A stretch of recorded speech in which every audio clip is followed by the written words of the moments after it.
thank you so much for joining us here at Cisco, or Cisco Live Broadcast even, we are with Cisco. Yes. We have had a center stage session just before, and we will talk a little bit more about that presentation later. But we hear a lot in the event about AI, right? And AI comes with a lot of opportunity, but also we have to think about how we really properly set that up for success. And businesses, that's what businesses think about today. Now, from your perspective as a builder, if you think about AI and you think about kind of getting that from the ground, from a security perspective, what are some of the things that our customers or people that want to do that really have to tackle first before they can go there? Okay, so it's a great question. I think a good first place to start tackling is around alert triage and summarization. LLMs are pretty good at it these days. This fits nicely into the SOC analyst existing workflows, so it helps the people do their job. People usually appreciate it. It doesn't do full automation straight away, so I think this is a good first good place to start with. Right, because during the keynote earlier this week, G2 talked about the 3 steps of AI. He talked about chatbots, he talked about agentic AI, and he talked about then the physical part. I think we are now in the second phase, you could say, about agentic AI. Yeah. If you think about it, in terms of agentic AI, it can sound quite abstract. How does it differ from our traditional AI systems that we used to know before? What's the key? What's different there? So I think traditional AI systems or ML systems, they would usually just replace everything or introduce a completely new process.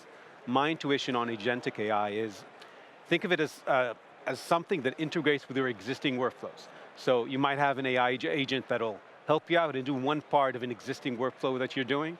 Maybe you'll have several AI agents helping you out, hopefully with the tedious and boring part of your job. And then maybe later, if you take it to the next step, maybe they'll start automating some of the things away completely, so you have less work to do and you're more supervising rather than acting. I love that, because if you think about it in the security landscape, we have a lot, and in the AI as well, we have a lot of information, we have a lot of threats coming in and so on. What do you think is one misconception that some of the folks might have around security in that AI landscape? So, a common misconception is that AI will be good just for automating the repetitive, simple, boring stuff that people do these days. I think that is a misconception. I think AI has a much bigger potential for actually helping with the complex and deep expertise part of the work. For example, something that my team recently did with Foundation AI is we actually introduced an automatic detection engineering analysis workflow. It is something that to do today with people, you need to hire an expensive contractor. It'll take them a couple of weeks. You could at most do this once a year or something, and AI helps you do something like this continuously, repetitively, with a very low cost. It basically democratizes a lot of these advanced workflows. And it sounds to me that you're working on a lot of innovation in your team, with your team members. With AI, if you think about it, we all want to go on that bandwagon, the C-suite is pushing for that, to make us more productive and everything, but there is also that security part of it. How do you find a healthy equilibrium between having AI in your business, but keeping it reliable and also keeping it secure? I would think very carefully about designing the human-in-the-loop interaction model.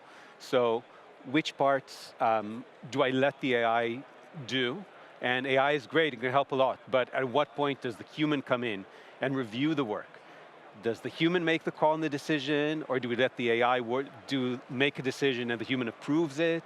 Or maybe in some cases, okay, let's just let the AI, in some cases with guardrails, make the decision and act on it. But this is something we need to think about very, very carefully, because at the end of the day, people are responsible for getting the job done. AI is a tool to help them, so we need to think carefully about how we integrate it into the specific process that we're looking at. That's awesome, and I love that your team is pioneering this. Well, hey, thank you so much for joining us here on the broadcast.